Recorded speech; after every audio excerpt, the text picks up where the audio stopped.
Lui, bon, ça a toujours été un joueur au pied, et puis il manque un gardien, il y va, et puis il fait des trucs de folie, quoi. Ça doit être en U17 ou en U19, ça pouvait arriver à la fin d'un match de nous casser une table ou une porte dans le vestiaire. Quelle est ta motivation première? Il m'a répondu comme ça, parce que je vais aider ma maman et ma petite sœur.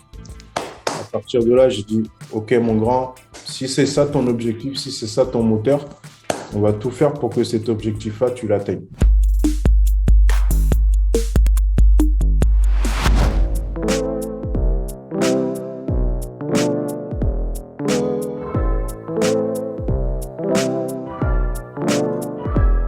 Des fois, il me reproche de l'avoir mis dans les buts parce qu'il aurait pu faire carrière pro aussi au pied, peut-être. Quand on chambre un petit peu, il me dit ouais, j'aurais pu être pro, hein. Il était en catégorie poussin, il avait 9-10 ans. C'était la première année de football, il cherchait. Et puis lui, bon, ça a toujours été un joueur au pied. Et puis il manque un gardien, il y va et puis il fait des trucs de folie, quoi. Comme on avait créé le club avec José Gomez à l'époque, donc on suivait toutes les catégories. On vient regarder un petit match de poussin, on le voit, on dit mais c'est inné, quoi. Réflexe, anticipation, main ferme, il plongeait, il avait peur de rien. C'était les vieux synthétiques. Là, quand tu plongeais en short, tu te brûlais, lui il y allait. Tu dis putain, le mec il va avoir des escalopes, mais il en avait rien à secouer. Ah, c'est inné, un chat, quoi. Au sein même du club, on n'a jamais eu d'entraîneur de gardien de but. Tout ce qu'il avait, c'était génétique. Ça tombait du ciel. On avait repéré avec les équipes de Pierre Reynaud, qui était en charge du recrutement, qui est toujours dans du recrutement des jeunes du Paris Saint-Germain. C'est lui qui avait repéré ce gardien-là et qui avait trouvé et détecté un profil et un potentiel hyper intéressant. Ça faisait déjà 1 an que j'avais intégré le centre de préformation du PSG. J'étais tout seul comme gardien. Et donc du coup, les coachs m'avaient prévenu qu'il y aurait une concurrence. Le club refaisait un petit rassemblement recrutement. Et après, donc c'est là où je l'ai vu, mais franchement, je l'ai aperçu comme ça. J'étais en U13 la première année et du coup, Mike m'a rejoint en U15, donc l'année juste après. Et c'est là où en fait, donc, il a intégré l'effectif et on était en concurrence. Franchement, ouais, bon gardien direct et je savais qu'il allait y avoir un client en face. Il était sur place avec nous, on était en 16 nationaux, 17 et 18, on a fait toutes les équipes jeunes ensemble. Ce qui me vient tout de suite en souvenir, c'est très, très bon gardien, une grosse force de caractère et un joueur qui sait où il va aller, quoi. C'était quelqu'un qui disait souvent qu'il allait réussir. Au moment où je signe au Paris Saint-Germain, 2 semaines après, on fait un match amical contre l'équipe de France U17. Et Mike, il était avec l'équipe de France U17. Moi, à l'époque, j'étais à 3. Et déjà là, en toute honnêteté, on pouvait percevoir très rapidement qu'il avait vraiment toutes les qualités pour arriver au haut niveau. Il avait déjà une grande personnalité. Techniquement, c'était en avance, c'était très bon. Sur sa ligne, c'était vraiment difficile de le mettre en difficulté. Et il avait déjà un petit peu ce grain de folie où il jouait très haut et il était assez facile. Il était facile au niveau des pieds. Comme tous les gardiens de son âge, il prenait parfois des risques où il n'y avait pas besoin. Mais on sentait que voilà, c'était un gardien qui voulait participer au jeu. Quand j'arrive à Nice en 2003, j'ai la chance aussi de pouvoir faire une séance avec des joueurs dont Hugo Lloris. Moi, je venais de finir ma carrière peu de temps avant, je frappe au but et là, je vois ce jeune, je dis, pétard, c'est un super gardien. Et quand j'ai rencontré Mike à Paris, lors de mes premières frappes au but, j'ai un peu le même sentiment. Je me souviens très bien lui avoir envoyé quelques frappes et avoir du mal à lui poser des problèmes. Et c'est là où je me disais, mais ce garçon, il a un potentiel énorme. C'était par exemple un gamin qui avait une forte personnalité, donc qui prenait beaucoup de présence dans les buts, qui n'avait pas peur, qui avait un très très bon jeu au pied à l'époque, donc qui était précurseur, puisqu'il était capable de jouer dans les jeux, à l'entraînement, etc., avec ses coéquipiers. Il aimait bien finir d'ailleurs les entraînements en position d'avant-centre dans les jeux. Il avait une qualité au pied. Pour moi, je lui disais, ça peut être une arme supplémentaire contre l'adversaire. C'est-à-dire qu'il était capable, comme ce qu'il fait aujourd'hui déjà, mais avec un peu moins de précision à l'époque, mais il était capable sur une relance longue, déjà de mettre en difficulté l'adversaire parce qu'il arrivait à mettre le ballon dans la course de l'attaquant, sur la poitrine de l'attaquant. Sur les concours INF Clairefontaine, tous les éducateurs du club, on est persuadés qu'il a des qualités et qu'il peut peut-être réussir à faire quelque chose. Et puis, je ne sais pas ce qui lui prend par la tête, on était là en bas, il me dit « je veux plus jouer dans les buts ». Je dis « quoi ?» J'ai dit « non, j'ai dit Mike, on fait un deal ». J'ai dit « on finit l'INF Clairefontaine et après, si tu veux plus être dans les buts, tu vas dans le champ, il n'y a pas de problème. Donc on fait l'INF, ça tourne, il va sur plusieurs tours, tout ça. Il y a Franck Raviot qui m'interpelle. Putain, il est bon, mais le dossier scolaire, c'est pas terrible, quoi. Surtout le comportement. Je dis, ouais, je sais. Je dis, mais par contre, c'est un gamin en or. Sorti du contexte d'où il est, parce que Villiers, c'est quand même assez perturbé. Si tu le mets ailleurs, je suis sûr que tu peux faire quelque chose de fou. Et en même temps, je croise Éric Leroy du PSG. Il me dit, c'est à toi le petit gardien là-bas? Je dis, ouais. Je lui refais le même topo. Je lui dis, si tu le sors. Il me dit, bon, écoute, envoie-le-moi un mercredi. On voit. Il fait l'entraînement. Il me dit, Romain, t'as raison. C'est un diamant brut. Je vais le tailler. Dans les cités comme ça, ils ont souvent un éducateur qui les suit depuis un moment. Donc moi, j'avais appelé cet éducateur-là. On avait pris le temps de discuter, qui m'explique un petit peu le contexte dans lequel était Mike, etc. Et lors d'un spécifique, je lui ai posé la question, je lui ai dit, mais Mike, tu me parles beaucoup de joie, etc. Très peu de gardiens, mais pourquoi tu es gardien aujourd'hui? Qu'est-ce qui te donne envie de réussir dans ce poste-là? Il a été très clair. Il m'a dit, aujourd'hui, moi, je vais être gardien de but parce qu'un gardien, on ne peut pas l'oublier. Et moi, j'ai envie de marquer un petit peu, entre guillemets, il me disait, ouais, j'ai envie de marquer un petit peu l'histoire. Je dis, OK, mais quelle est ta motivation première? Il m'a répondu comme ça, parce que je vais aider ma maman et ma petite sœur. À partir de là, j'ai dit, OK, mon grand, si c'est ça ton objectif, si c'est ça ton moteur, on va tout faire pour que cet objectif-là, tu l'atteignes dans un premier temps. Et après, on verra jusqu'à où tu peux aller. Il m'a regardé, il a rigolé, il m'a dit, mais coach, pourquoi tu me dis ça? Je lui ai dit, écoute, moi, je pense que tu peux aller très loin. La seule chose, c'est que c'est facile de le dire, mais il faut mettre les ingrédients pour y arriver. Et ça a été facile parce qu'il m'a dit, OK, on y va. Je dis, comment on y va? Il me dit, oh, on y va. Je dis, OK, tu es prêt à souffrir? Il me dit, ouais, je suis prêt à souffrir. Je dis, on y va alors. Pour nous, c'était sûr, à moins d'avoir un accident qui ne puisse pas devenir un vrai joueur professionnel, quoi. Ça, c'était pas possible. Pas possible. On a vraiment non. Là-dessus, il n'y avait aucun doute. Il avait une technique de main qui était bonne, mais qui était encore perfectible. Donc, on a bossé là-dessus. On a bossé aussi à le développer un petit peu plus physiquement aussi. On a travaillé aussi sur la nutrition avec lui parce que c'était important. C'était un garçon qui était de bonne ossature, mais qui avait tendance à prendre un petit peu vite du poids s'il ne faisait pas attention, etc. Et pareil, là-dessus, il a bien compris qu'à un moment donné, pour être un sportif de haut niveau, il y avait certains sacrifices à faire. Alors, il a compris, mais il ne le faisait pas forcément tout de suite. Pour un garçon de 17 ans, c'est normal. Mais petit à petit, il a compris, il a changé sa mentalité. Moi, je savais qu'il allait réussir. Après, je ne sais pas c'était où, si c'était à Paris ou je sais pas, ou autre chose, mais je savais qu'il allait réussir parce qu'il avait une force de caractère. Il savait où il voulait aller. Dans sa tête, c'était clair. Il était venu au Paris Saint-Germain pour réussir. Moi, les qualités qui m'ont vraiment sauté aux yeux, entre guillemets, c'était sa force de caractère et son charisme. Il en imposait énormément dans les buts. Mike, c'est un gars qui est arrivé assez réservé. Pour la petite anecdote, il a un cheveu sur la langue. Donc, je pense que c'est pour ça que peut-être qu'il avait du mal à s'exprimer avec les joueurs. Et il avait peut-être une retenue par rapport à ça. Parce que voilà, quand on est au centre de formation, ça charrie beaucoup. Déjà, il était jeune.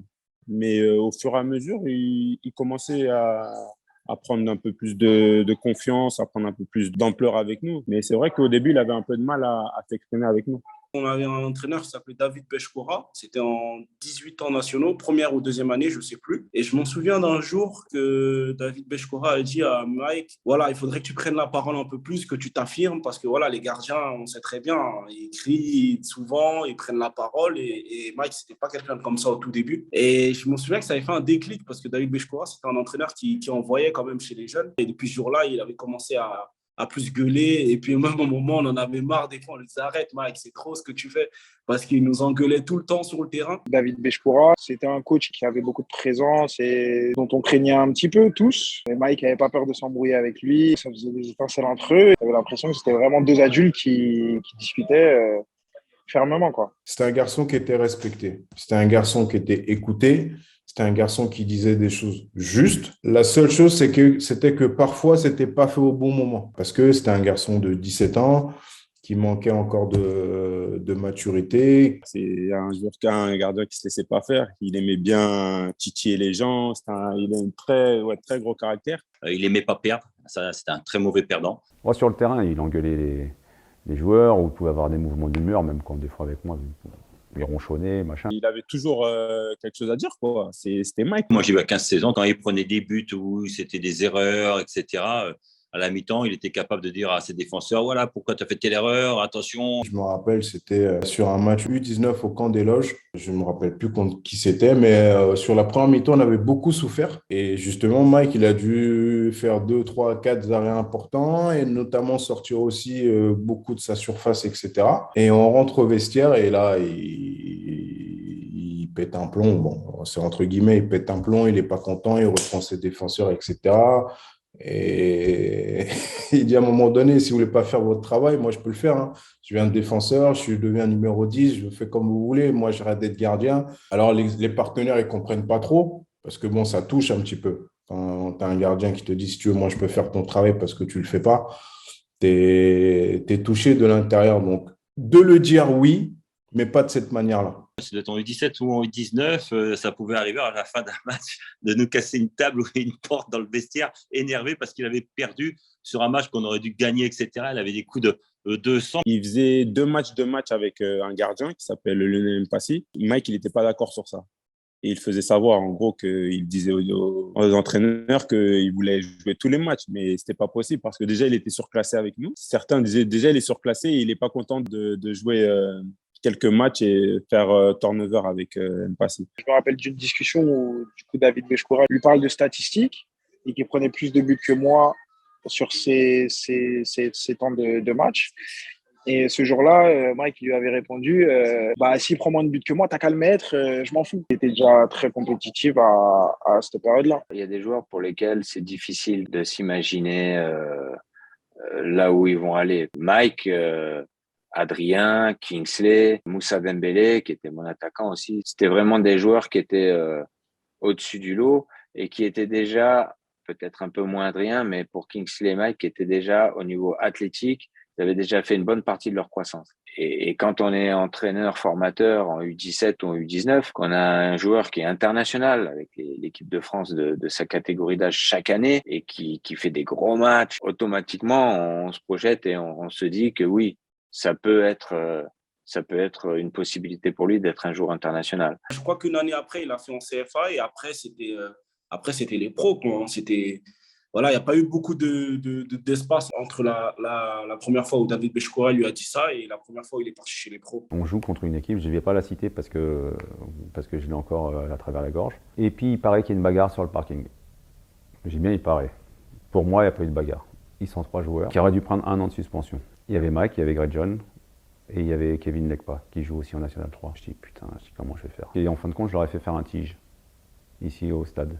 Donc ils ont nettoyé les toilettes, ils ont nettoyé les douches. Donc leur suspension a été ramenée à 3 ou 4 matchs. Je pense que si la sanction avait été plus forte, ils n'auraient jamais été pros. Il avait besoin d'avoir des règles, etc., comme tous. Mais par contre, quand il était bien dans le collectif, dans les règles de collectivité, c'était un gamin qui était attachant. Un gamin super attachant, joyeux. Moi, c'est ça que je vois avec son petit sourire et ses dents écartées. Toujours festif, joyeux. Peut-être avec quelques profs de temps en temps. Il y avait Eric Leroy qui m'appelait ou Pierre qui me disait « Ah, mets-lui une petite cartouche quand il rentre. » Je lui mettais une petite cartouche. Je lui ai déchiré sa licence pour lui faire peur. On croyait avoir perdu nos licences. À l'époque, c'était papier.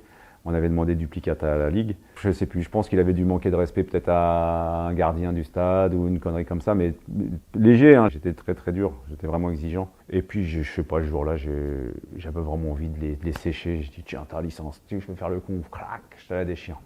Bon, j'ai appelé sa mère tout de suite derrière pour lui dire, vous inquiétez pas, j'ai sa licence. Mais ça a failli me coûter parce qu'il voulait partir dans un autre club après. Il voulait partir à Arnouville. Après, on a réussi à le faire revenir. Là où c'était chouette avec lui, c'était que c'est un garçon qui parlait et qui aimait poser des questions, échanger, etc. Moi, je me rappelle souvent qu'à la fin de certains spécifiques, on pouvait passer 45 minutes à discuter. C'était des questions notamment sur des gardiens, sur des arrêts qu'ils avaient faits, sur certaines techniques.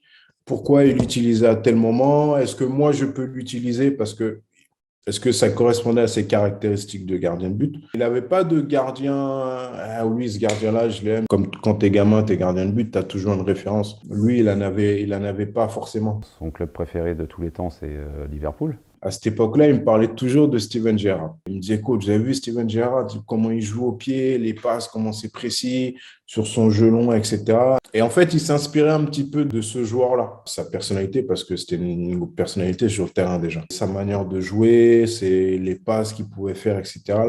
La culture tactique qu'il avait, ça l'a beaucoup intéressé et beaucoup marqué. Moi, j'ai signé au PSG en 2013. C'est l'année où Mike signe pro. Donc, moi, je l'ai connu sur les matchs avec la réserve. Il y a un grand tournoi au Qatar, au moment où est-ce que les Qataris arrivent à Paris, qu'ils ont remporté, où est-ce qu'en finale, Mike arrête des pénaltys et marque son pénalty. Après, il avait une forte concurrence avec Alphonse. Je pense qu'ils ont plus mis Alphonse en valeur que lui. Il y avait tout un processus qui avait été mis en place pour Alphonse, qui a 2 ans de plus que Mike. Et en fin de compte, Mike, c'est vrai qu'il était un petit peu dans cette ombre-là. Il savait qu'il allait être plus fort que lui.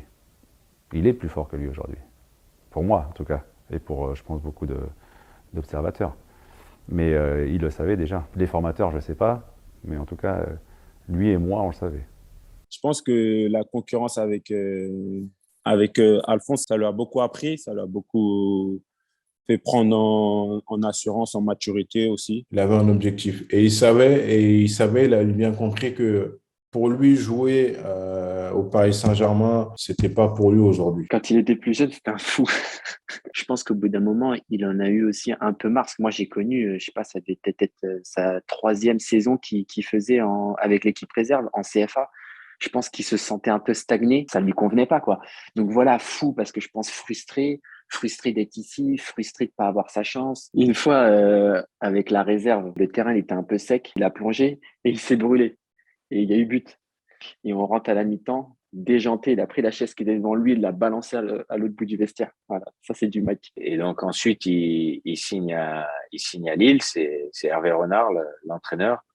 Forcément, quand il me demande des renseignements sur Mike, on ne peut que donner des bons renseignements. Je connaissais Mike déjà des moins de 17, moins de 19 ans parce qu'on se jouait ensemble l'un contre l'autre. Moi en tant que Lillois, lui en tant que Parisien. Et donc, je connaissais la valeur de Mike. Quelques semaines après son arrivée à Lille, j'ai tout de suite dit c'est le futur numéro 1 de l'équipe de France parce qu'il a tout.